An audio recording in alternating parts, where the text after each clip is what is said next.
Ngayon ay pinuntahan namin ang di umano'y pinakalumang simbahan sa Bicol Region, ang St. Pascal Island Church. First time ko sa lugar na to at nakita ko yung simbahan na to. Madalas ako sa mga bagay na kakaiba. Kaya nung unang tingin ko pa lang sa kanya, nakaramdam ako ng parang matinding kalungkutan. Yung bigat ng nakaraan ng simbahan ito. Nakikita natin dito ang makalumang arkitektura na naglalaman ng maraming kasaysayan. Yung mga style ng mga bintana, pag ganyan. Original pa rin yan? Original pa rin yung style. Pero renovate lang nila para tumibay yung pundasyon. Ang mga pader ay mapapansin mo ay yari sa mga sinaunang bato. Alam nyo ba guys, dati na itong simbahan ay may katabi ito na isang malaking kampana. Sabi po ng mga taga dito ay dito daw po sa parte na ito. Yan, may isang tore. Yan, dyan yung kampana ng simbahan. Pero base sa ating pangangalap ng lumang litrato ng nasabing simbahan, ay nasa kanan pala ang una at orihinal na kampana nito. Na kung saan ngayon ay wala na at inilipat na raw nila sa likod nitong simbahan na ito. Kaya pinuntahan namin ang likod ng simbahan at dito na makikita ang kampana. Itong isang poste dito sa likod ng simbahan ay ito pa po, yung original na poste na ginamit dito sa lumang simbahan na ito. Yan yun. Tapos dito sa parte, medyo dinagdagan na lang nila, pinalitadahan para mas lalong tumibay at hindi agad bumuhos o gumuho itong lumang simbahan. Mula dito sa tabing dagat, makikita natin nandun yung simbahan. Nakasentro mismo ayon sa mga daungan. So nagpapakilala lang yan na yung mga simbahan noong unang panahon itinatayo talaga sa matataas.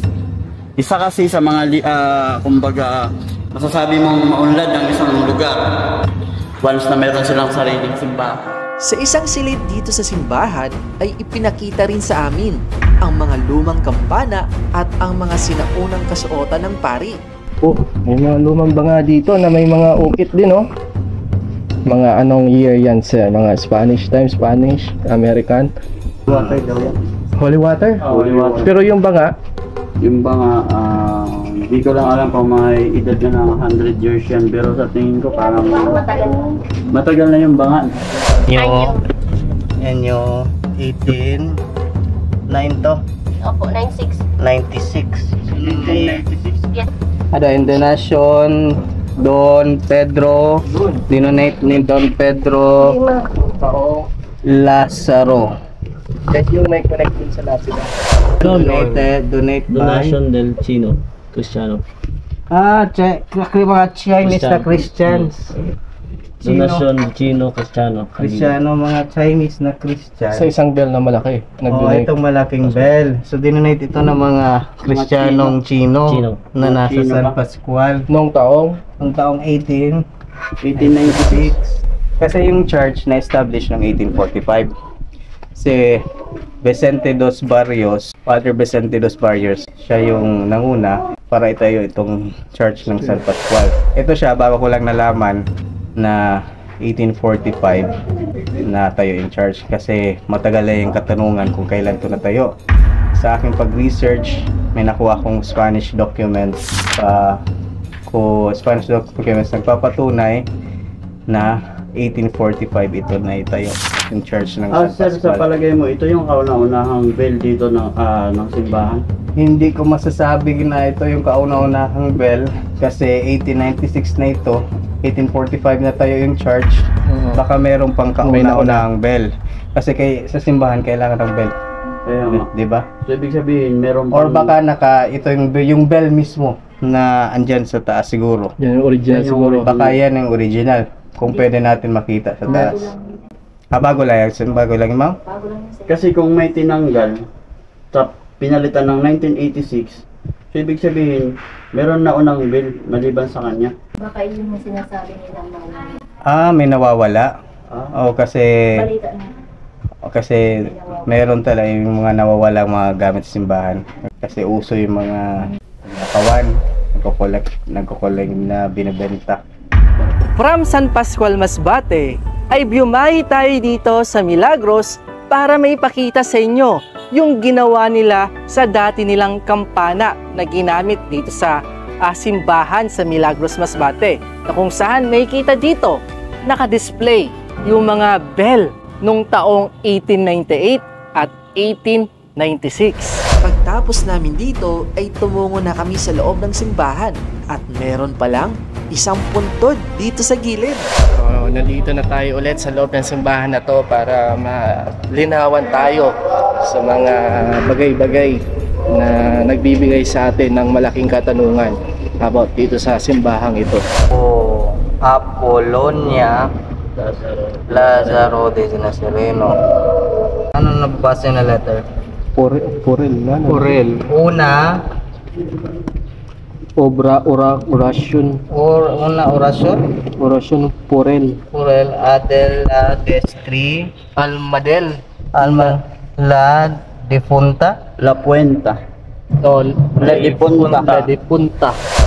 Feeling ko, itong si Apolonia Lazaro, anak to ni Pedro Lazaro. Isabel. Nakaasawa siya ng Nazareno. Yan ang feeling ko. So, esposo, so ibig sabihin, nakalibing din dito si Nazareno. Yung asawa. Yeah. Oo. Diyan ang mga anak nila. Mga anak So ama niya pala yung nag-donate din ng bell. I-research natin kung yung anak niya. Pero feeling ko, anak to talaga ni Pedro Lazaro, si Apolonia. Babae itong nakalibing dito. Babae itong nakalibing. Itinanong namin sa mga taga dito kung sino ang nakalibing doon sa gilid ng simbahan. Yung lapida po na nakalibing doon, yung nicho, yun po yung asawa nung nag-donate ng bell. bell. Ilang bell yun? Dalawa. Isang maliit at isang malaki.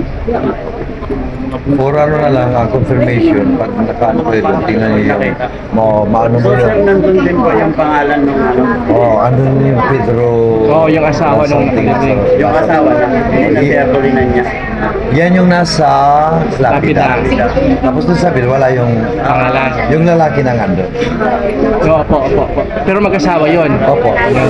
Ang simbahan na ito ay puno ng kasaysayan at misteryo, lalo na't hindi pa rin tiyak kung anong taon ito itinayo at patuloy pa rin itong pinagdidibatihan at pinag-aaralan ng mga historian upang mabigyan ng linaw ang ating kasaysayan. Maraming salamat pala sa pagsama sa amin sa aming pagbisita. Huwag kalimutang i-like at i-share ang video na ito at mag-follow para sa mas marami pang kwento at kaalaman sa ating kultura at kasaysayan. Hanggang sa muli, salamat!